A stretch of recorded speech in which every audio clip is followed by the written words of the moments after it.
ICSE बोर्डाकडून नुकताच 10वीचा निकाल जाहीर झाला असून श्रीमती सुलोचनादेवी सिंघानिया या शाळेतून किमया बउआ ही 99.8% गुण मिळवून शाळेत प्रथम आली आहे.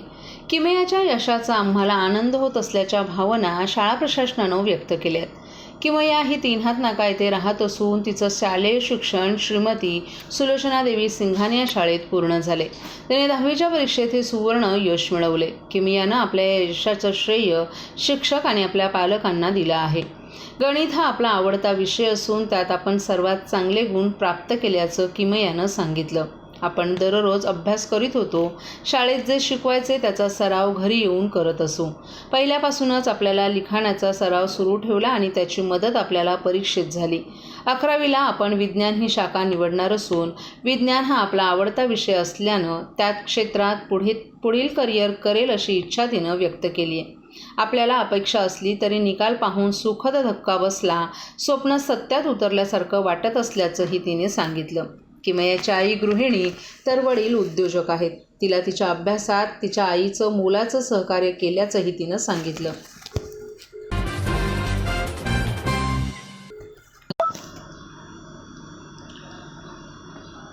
गेल्या 5 वर्षांपासून हवामानात मोठ्या प्रमाणावर बदल होत असल्यानं शेतकऱ्यांना सुलतानी नाही तर आसमानी संकटाचाही सामना करावा लागत आहे. गेल्या 2-3 महिन्यात कोकणात आलेल्या मोठ्या वादळांचा सामना कोकणातील शेतकऱ्यांनी केलाय. मात्र अशा आसमानी संकटाने कोकणात शेतकरी मोडून पडत नाहीत. ते पुन्हा उभे राहतात आणि जोमानं कामाला लागतात. त्यामुळे आपल्याला कोकणच्या शेतकऱ्यांचं कौतुक वाटत असल्याचं प्रतिपादन प्रसिद्ध अभिनेते आणि नाम फाउंडेशनचे संस्थापक मकरंद अनारसपुरे यांनी केलं आहे. संस्कार संस्थेचे अध्यक्ष आणि आंबा महोत्सवाचे संयोजक आमदार संजय केळकर यांच्यासह मकरंद अनारसपुरे यांनी या महोत्सवास भेट दिली. त्यावेळी ते बोलत होते.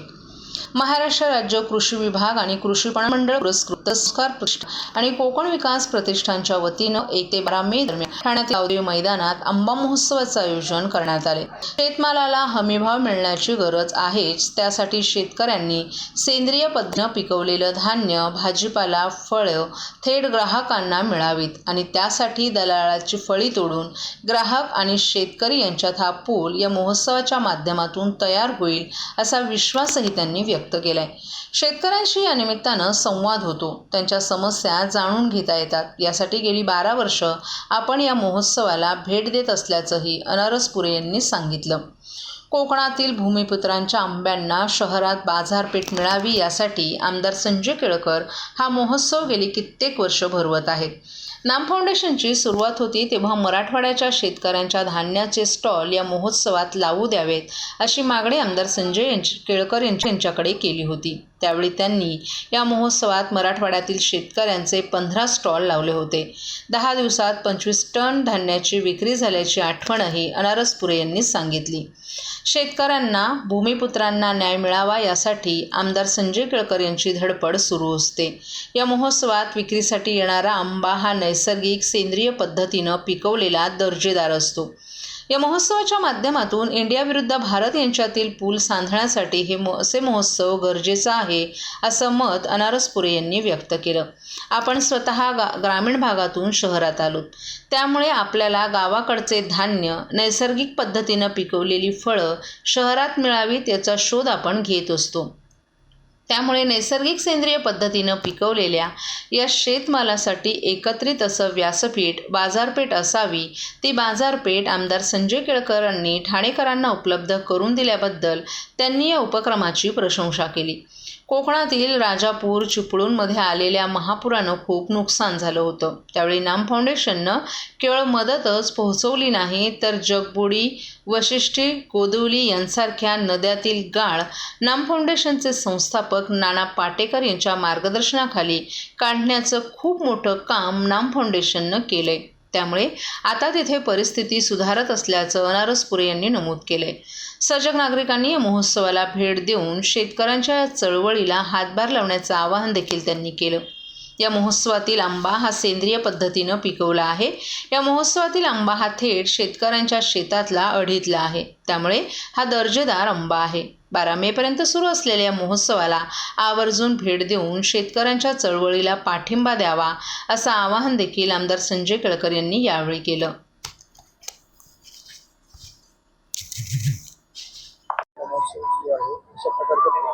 आंबा महोत्सव या ठिकाणी 1 तारखेपासून सुरू झाला, 12 तारखेपर्यंत आहे. आणि एवढा उष्मा असून सुद्धा आंबा उत्पादक शेतकरी या ठाण्याच्या आंबा उत्सवाला, कारण ही एक प्रकार चळवळ आहे, त्याच्यामुळे इथला कोकणातला आमचा शेतकरी अतिशय खुश आहे.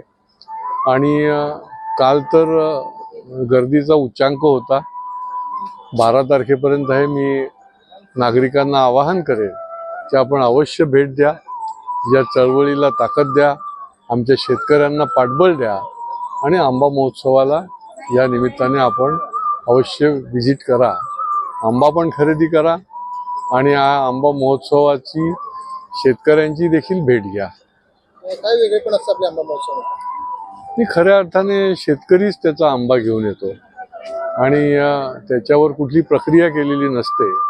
आणि त्याच्यामुळे असली आंबा जर चाखायचा असेल, खरा देवगडचा, खरा रत्नागिरीचा, मालवणचा, सावंतवाडीचा, की ज्याच्यावर कुठेही काही पावडर मारलेली नाही, थेट शेतातला आडीतला आंबा जो आहे तो जर चाखायचा असेल तर तो इथे या. म्हणजे तुम्हाला भाव पण शेतकऱ्याला देता येईल, रास्त भाव, आणि तुम्हाला दर्जेदार आंबा जो आहे तो निश्चितपणे मिळेल. काय आव्हान करायला ठाणेकर नागरिकांना? मी ठाणेकर नागरिकांना आव्हान करेन की अजून हा महोत्सव 12 मे पर्यंत चालू आहे. आपण अवश्य एकदा या ठिकाणी भेट द्या आणि आपल्याला निश्चितपणे कळेल. कारण की आता हे 17वं वर्ष आहे. या चळवळीची विश्वासार्हता एवढी मोठी आहे की ठाण्याच्या बाहेरचे लोकही याला आतुरतेने वाट बघत असतात की किती तारखेला सुरू होतोय, आणि तारीख पण आपली ठरलेली असते. त्याच्यामुळे आपण 12 तारखेपर्यंत असल्यामुळे अवश्य या ठिकाणी या आणि शेतकऱ्याला पाठबळ द्या.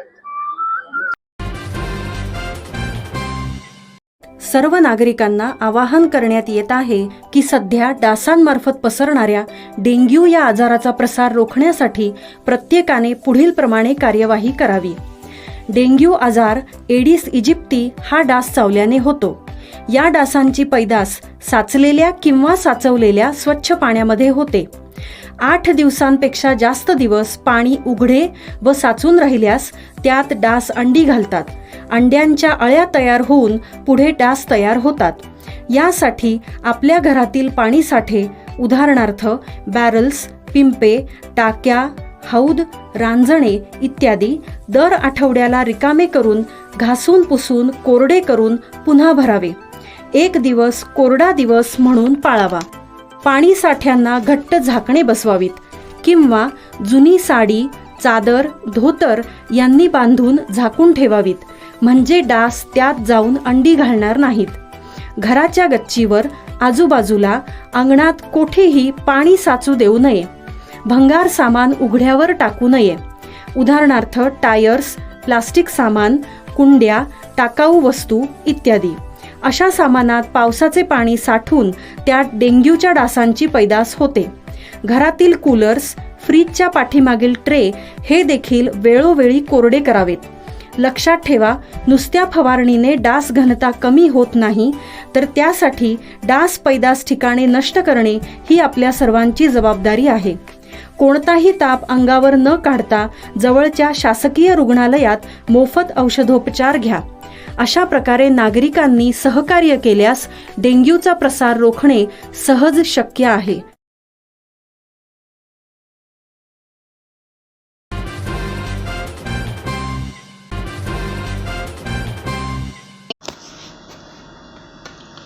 धोकादायक इमारत तोडताना बाजूला असलेल्या घरांचं आणि घरगुती कारखान्यातील गणेश आणि देवीच्या मूर्त्यांचं झालेलं नुकसान भरून न दिल्यास नाईलाजास्तव आमरण उपोषणाचा मार्ग अवलंबावा लागेल, अशी कैफियत गेली काही महिने आपली पत्नी, मुलगी आणि मुलासह उघड्यावर राहणाऱ्या दिव्यातील सरलाई निवास येथे राहणाऱ्या विजय कवटकर यांनी मांडली आहे.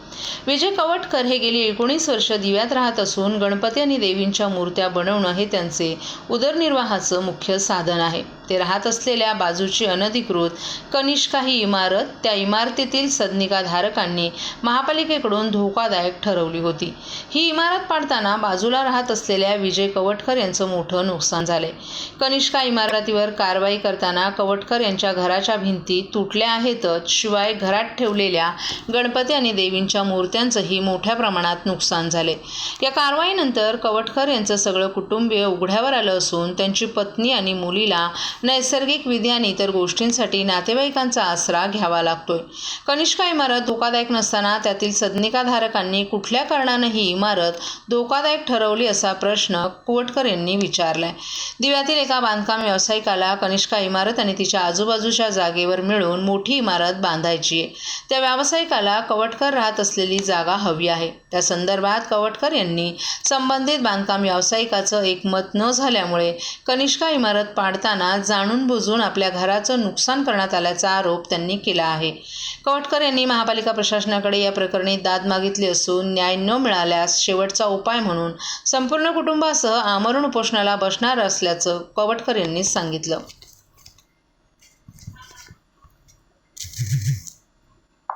आले त्यांनी दोघांनी माझ्याबरोबर त्या चाळीत जोडून बांधण्यासाठी मागणी केली आणि मला तेवढ्या जागा न देत असल्यामुळे मी त्यांना नकार दिला. नकार दिल्यावरती त्या लोकांनी मला स्वीकार केली. प्लस मला 6 लाख रुपये मला माझ्याकडे मागायला द्यायला सांगितले. तर मी त्याला कुठल्याही प्रकारात देण्याचं नकार. पण त्याच्यानंतर कनिष्का अपार्टमेंट म्हणून बाजूला एक अनधिकृत बिल्डिंग आहे. ती बिल्डिंग त्यांनी धोकादायक म्हणून घोषित करून महानगरपालिकेला लेटर दिलं आणि त्या लेटरवरती कारवाई अक्षय घोडके साहेबांनी केली. पण ती अक्षय घोडके साहेबांनी कारवाई करताना माझ्या रूमवरती कुठल्याही प्रकारची सेफ्टी न करता त्यांनी ती कारवाई केली आणि माझा पूर्ण गणपतीचा कारखाना, गणपती सर्व प्रकारचे माझे म्हणजे नुकसान केलेलं आहे आणि माझं पूर्ण घराचं नुकसान केलेलं आहे. घरातील सर्व सामानसुद्धा माझं खराब केलेलं आहे.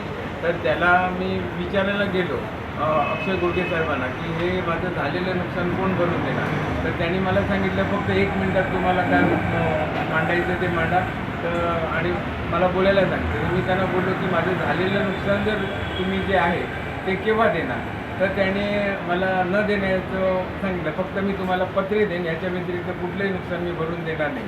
आणि आज ती बिल्डिंग बांधायसाठी दुसरे बिल्डर आहेत प्रदीप जसवाल, सुभाष गजरे, आकाश पिंगळे ह्या लोकांनी मला दमदाटी करून ती बिल्डिंग बाजूची बिल्डिंग म्युन्सिपाल्टीला तोडायला लावली आणि माझ्या घरावरती जबरदस्ती ते भिंतीचे सगळे तुकडे टाकून माझ्या कारखान्याचं पूर्णतः नुकसान केलेलं आहे. तेव्हा हे सर्व दाखवा जरा.